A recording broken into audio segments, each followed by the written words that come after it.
आज दोस्तों हम आपको एक ऐसे देश की कड़वी सच्चाई बताएंगे जहां पर लाखों लोग कचरे से खाना निकालकर खाते हैं। ये एक ऐसा देश है जहां अगर परिवार में कोई मर जाता है तो ये सारी रात जुआ खेलते हैं। दोस्तों ये देश कोई और नहीं बल्कि फिलीपींस है।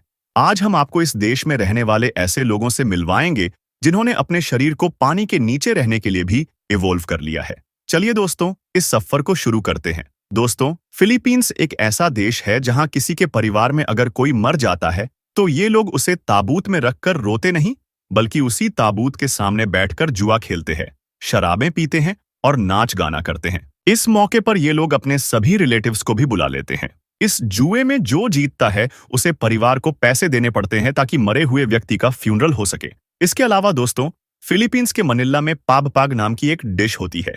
ये डिश का जिक्र हम वीडियो में इसलिए कर रहे हैं क्योंकि ये बचे हुए खाने को इकट्ठा करके ही नहीं बल्कि जो रेस्टोरेंट्स झूठे खाने को फेंक देते हैं उसे उठा उठाकर ये डिश तैयार करी जाती है।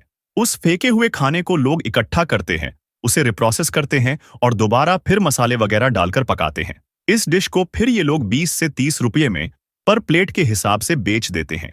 आप हैरान हो जाएंगे कि वहां कई लोग इन चीजों के सहारे ही अपना गुजारा कर रहे हैं। अब आइए आपको उस कबीले से मिलवाते हैं जिन्होंने अपनी बॉडी को कुछ ऐसे इवोल्व कर लिया है कि वो बाहर खुली हवा से ज्यादा पानी में रहने लग गए हैं। ये लोग दरअसल 13 से 15 मिनट तक पानी में रह लेते हैं। ये लोग आधे से ज्यादा दिन पानी के नीचे रहते हैं और दिन में ढेरों मछलियां पकड़कर उसी से गुजारा करते हैं। आपको बता दें इन लोगों के पास किसी भी देश का सिटीजनशिप नहीं है, यानी कि इन लोगों को कोई भी देश अपना नहीं मानता।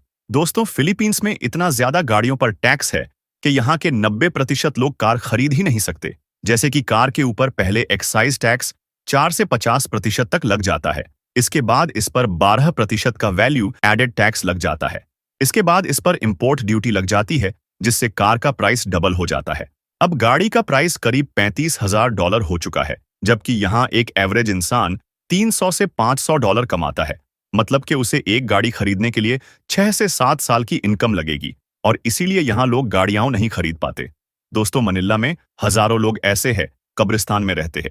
यहाँ करीब 6000 लोग हैं। इन्होंने कब्रों के ऊपर ही अपने घर बना लिए हैं। लोग कब्रों के ऊपर बैठकर खाना तक खाते हैं। सबसे हैरानी की बात कि ये लोग जिस परिवार की कब्र है उसे हर महीने रेंट भी पे करते हैं वहां रहने का। कुछ लोगों ने तो यहाँ अपना ही टूरिज्म बिजनेस शुरू कर लिया है और वो लोगों को ये घर और कब्रें दिखाते हैं और उनसे पैसे लेते हैं। हर देश में कहीं भी लेट जाओ तो बुरा माना जाता है, लेकिन फिलीपींस में दिए गए समय के बाद भी अगर आप आधे घंटे से लेकर 2 घंटे के बीच लेट होते हो तो बुरा नहीं माना जाएगा। फिलीपींस दोस्तों दुनिया का ऐसा देश है जहां डाइवोर्स करना इलीगल माना जाता है। यहां आपका पार्टनर चाहे कितना भी बुरा हो, आपको मारता पीटता हो, गालियां देता हो, एक बार आपकी शादी हो गई तो आप जिंदगी भर के लिए उसी इंसान के साथ फंस गए समझो। यहाँ के लोग दूसरे देशों में जाते हैं और वहां से डाइवोर्स लेके फिर अपने देश आते हैं।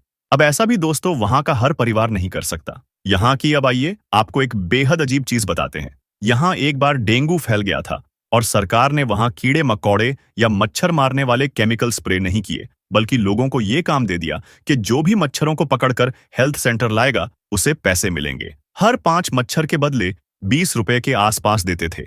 इसके बाद अब क्या था, बच्चे बूढ़े औरतें हर कोई मच्छरों को पकड़ने में जुट गया। इस प्रोग्राम से मच्छर तो कम नहीं हुए बल्कि लोगों की बीमारियां जरूर वहां बढ़ गईं।